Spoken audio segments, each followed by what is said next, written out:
Hello everyone, आज हम dryland agriculture के बारे में पढ़ेंगे। सबसे पहले तो हम एरिया देख लेते हैं। इंडिया में जो इरीगेटेड एरिया है वो 49% है और जो ड्राईलैंड एरिया है वो 51% है। इरीगेटेड एरिया मतलब ऐसे एरिया जहाँ पे इरिगेशन की फैसिलिटी अवेलेबल है, और ड्राई एरिया मतलब ऐसे एरिया जो वर्षा पे आधारित है, मतलब वहाँ पे फसल के लिए जो किसान हैं वो वर्षा पे निर्भर रहते हैं। ड्राईलैंड एग्रीकल्चर को 3 भागों में डिवाइड किया गया है। फर्स्ट है ड्राई फार्मिंग, सेकंड है ड्राईलैंड फार्मिंग एंड थर्ड है रेनफीड फार्मिंग। ड्राई फार्मिंग क्या होता है? जहाँ पे वो जो एनुअल रेनफॉल होता है वो 750 mm से कम होता है, ऐसे एरिया को ड्राई फार्मिंग एरिया बोला जाता है।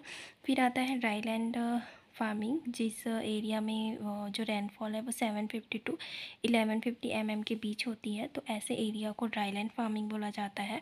और जहाँ पे रेनफॉल मोर देन 1150 mm होता है, 1150 mm, वैसे एरिया को रेनफीड फार्मिंग बोला जाता है।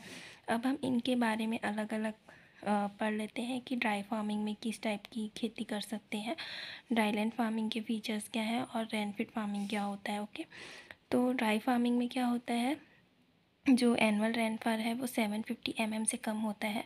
तो 750 से कम होता है मतलब ये शुष्क क्षेत्र है, मतलब ये ड्रॉट एरिया होता है। ओके, सो यहाँ पे मॉइस्चर कंजर्वेशन प्रैक्टिस हमें अपनाना पड़ता है।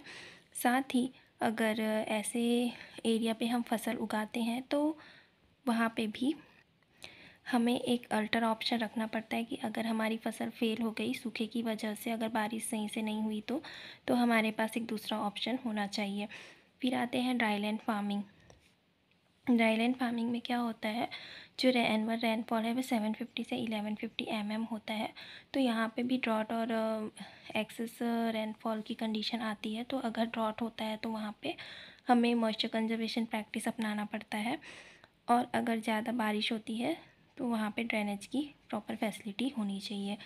फिर आते हैं रेनफीड फार्मिंग। रेनफीड फार्मिंग में क्या होता है, जो एनुअल रेनफॉल है वो 1150 mm से ज़्यादा होता है, मतलब ये एरिया पूरा ह्यूमिड जोन होता है, तो इसलिए इसे ह्यूमिड रीजन भी बोला जाता है। क्योंकि यहाँ पे पानी बहुत ज़्यादा होता है इस एरिया में, इसलिए यहाँ पे ड्रेनेज की प्रॉपर फैसिलिटी होनी चाहिए। तो आज के लिए बस इतना ही गाइस, थैंक यू।